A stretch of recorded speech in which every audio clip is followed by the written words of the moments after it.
Oh boy. Oh boy, Devin.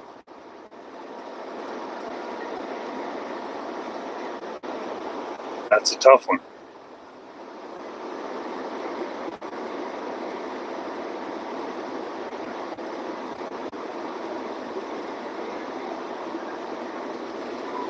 I'll tell you what. Yeah, it's rough. I always tell people if you're going to go over the road, it's better when you don't got kids and stuff like that, young ones. But you got to think of it like you're not the only ones going through it. A lot of truckers out here got young kids at home. The wife steps up. And everything will be everything ends up being a lot easier. But like if you're younger and you don't have kids, obviously you don't have to go through that stuff. It's not like it's impossible. But I've got young kids. I've had young kids.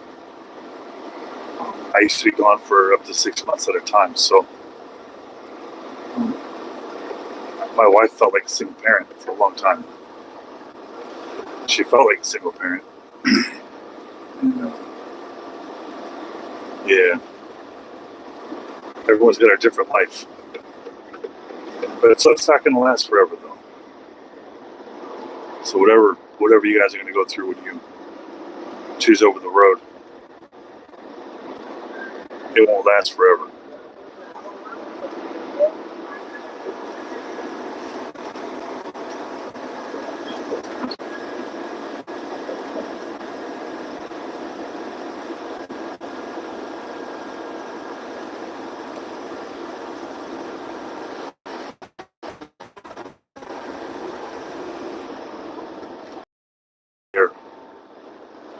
And I'll tell you if I make more or less.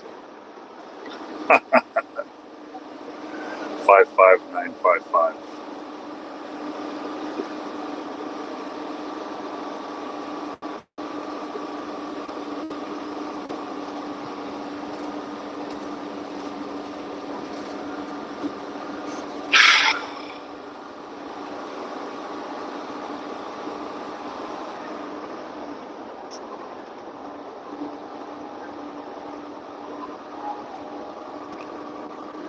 Well, there's really good paying local stuff, but there's a very low turnover rate for it. So the best option for that is you take the over the road job and make sure that you're constantly applying for those local jobs that are paying good. Sometimes it just takes a foot in the door. Yeah, sometimes it just takes a foot in the door.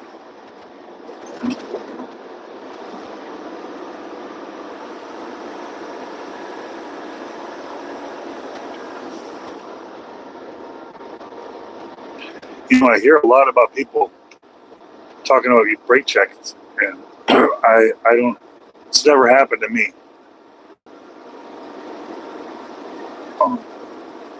I don't see it. I don't see it like people see it in the movies, I guess. I think people are pretty much assholes to each other, as far as in cars. And I think people upset each other a lot more than truckers upset cars. I think people brake check each other all the time. I've seen that. I've had people brake check my car.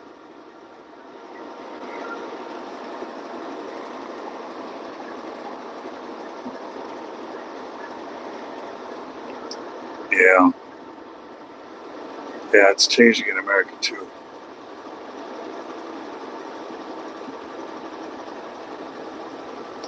Yeah, the demographics are changing everywhere.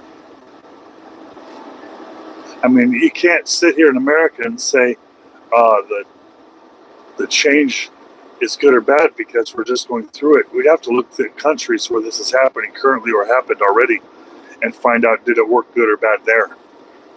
But I think if you're in America and you want to have a discussion whether this is happening for good or for bad in other countries, you end up getting labeled and then silenced. You're not allowed to find out if this is working for other countries. So I guess we're all supposed to just go through it and see. We're not allowed to learn from other countries' mistakes anymore. Like American movies used to show American mistakes, America's achievements, America's wins, but now it's not showing anything but the bad and hate and stuff. It's like, wait a minute, that's not fair. We still got a lot of good stuff going on here. How come everyone's only focused on the bad?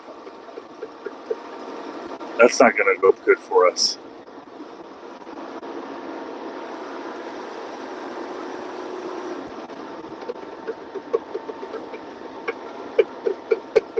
We'll see. I can't really speak for anything other than trucking, but you used to be able to park your truck pretty much anywhere you wanted.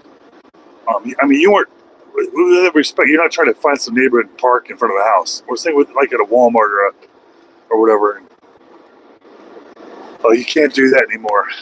And it's like, oh, it's government restrictions. But man, these truckers, they're not the same as they used to be.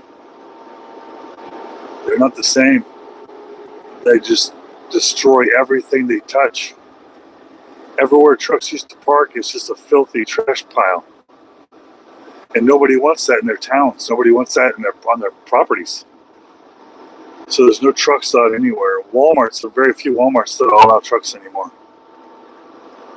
Walmart was like a safe haven with all these new government regulations that don't allow us to drive, and we have to shut down at certain times.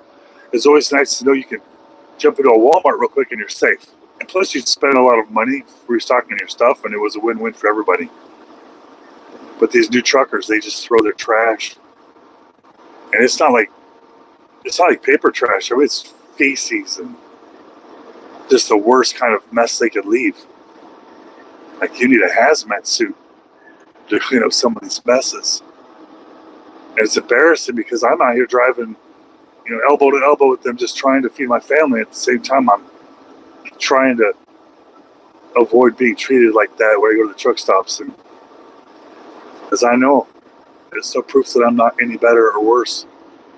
But it's embarrassing whenever I go, they treat me like I poop my pants and I throw bags of poop out in the streets. Wait a minute, I'm not that driver. They're out there, though. There's lots of those drivers out there that are really, really bad. Really bad. There's a channel on YouTube called Bonehead Truckers, and they show a lot of really bad people that just do really bad stuff in these truck stops. And that's why I created a character on YouTube where I put on my luchador mask at the truck stop. I call myself Lot Lucha, and I take down the luchadors because I do lucha wrestling, and I take out the lot lizards. Take down the lot lizards, and I create terror and fear in the truckers' minds. And I control it all because I'm the lot lucha. I don't know if you see my lot lucha videos, but yeah. Shout out to everybody in the street. Shout out to everybody out there chilling. Right now I'm driving south on a 61 highway heading towards St. Louis. We get through St. Louis and then over into Illinois, where I'm going to head south down into Kentucky eventually. Hopefully tonight I'll be sleeping in Kentucky. Hopefully. That's where I have to unload first thing in the morning, so I'm really hoping to get in there.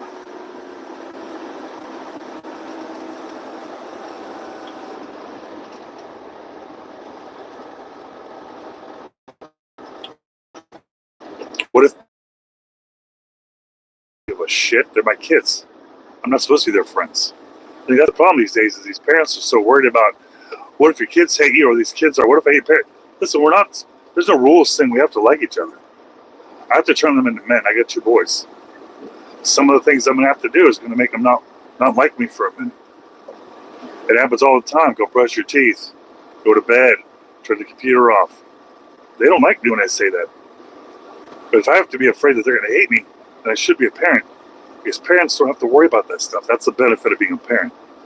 You don't have to worry about if they're going to hate me. Because just because they don't like me for a minute doesn't mean they're going to hate me. So if you're a kid and you're watching a stream and you hate your parents, don't worry. Hate them. Let it out. It'll go away. It's all short term. It's very, very short term. Just don't do or say anything that's going to not age well. That stuff right there is stingy. That's where resentment comes in. And you have someone like that. I met my real dad one time when I was a teenager. Not since then, and not any plans on the future. So I have one side of the story, so I'm trying to teach my kids the other side. Now, I was raised by a woman to be a man, which raised me out to be a bitch. Now I drive a truck. Now I'm not a bitch. Now I'm a man. And I come home, they treat me like a hero. They call me a hero. My family says I'm a hero. My dispatch says I'm a hero. There's people that represent different parts of my life that say you're a hero. Whether I make that load that was impossible or I pulled off some crazy maneuver on the farm at home. There's all kinds of reasons that you could be a hero. And I don't wear a codpiece, though. I should get a codpiece that says hero on it and make everyone look at it, huh?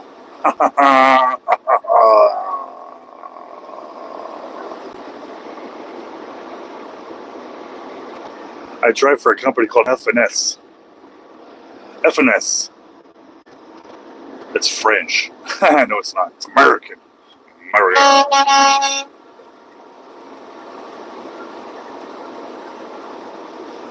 Well, out here on the road, you get a job as a truck driver, and you're just like a little kid. You don't really know. You're out here in a truck. You don't know the roads, the routes, everything.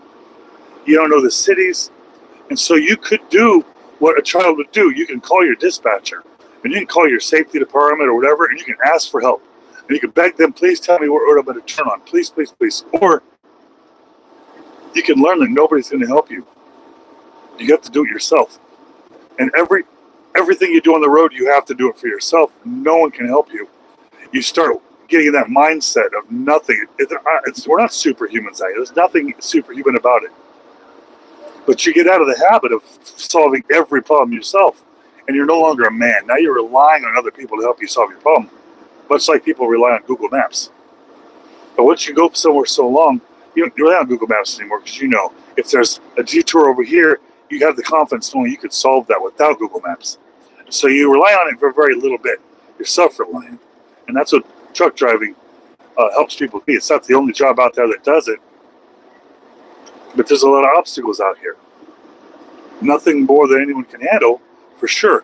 But it's back-to-back everyday stuff you have to deal with as a man and navigate them as a man. And you have to have a positive outcome each time. You can't just have excuses. There's no excuses, because excuses mean you failed to prepare. And it's actually against the law here to fail to prepare. If you don't prepare and you end up parked on the side of the road because you can't drive anymore, this is a violation, a big violation, a big no-no. There's a whole lot of violations out here. So it teaches you to be accountable, that there's no excuse. You can't blame anybody out here. You can't say, oh, well, this happened, or oh, well, this happened. The government has regulated this so severely that it's 100% every time the driver's fault, no matter what it is. Even if somebody slams into the back of me, the government's going to hold me responsible for it. There's not anything out there that I can blame on anybody else. And for that, you got to do the ban out here. I don't want my kids to be truck drivers. I want them to do better than I did. I'm not saying nothing wrong with the truck, but there's no truck driver that goes, I want my kid to drive a truck too and suffer too. It's like, no. Hopefully by then they'll go to learn business and then they'll run a trucking company versus just driving a truck. It just makes more sense. You know, parallel, lateral, it needs to go up, not down. So when I think about things, I think about how I'm going to project my kids into the next level versus follow my footsteps. Nothing wrong with following my footsteps, but I want them to do better.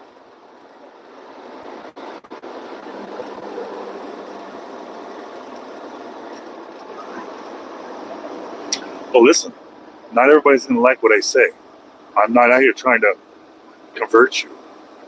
I'm not here to make you be my friend. There's too many of me on YouTube. Just find another me out there that you agree with, because echo chambers are nice. I get it.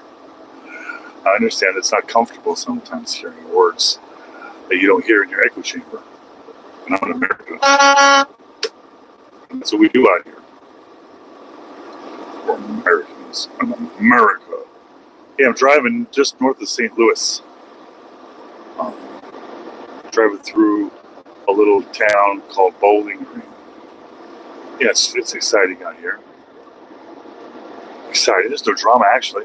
There's no traffic. There's nothing.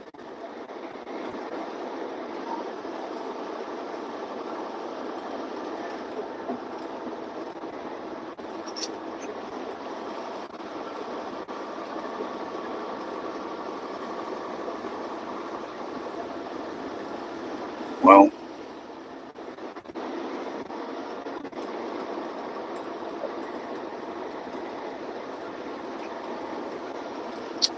I've been to Ohio. I've been to Ohio a bunch, but um, I don't know. I don't know enough to say I'm familiar with it.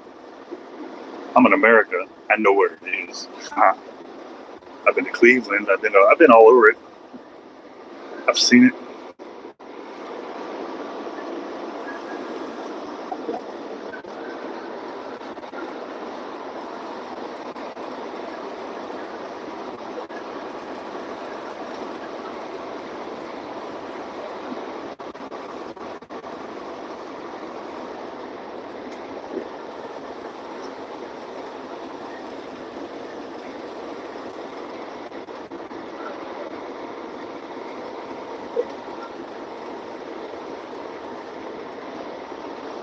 Oh boy, these streams run about 20 minutes.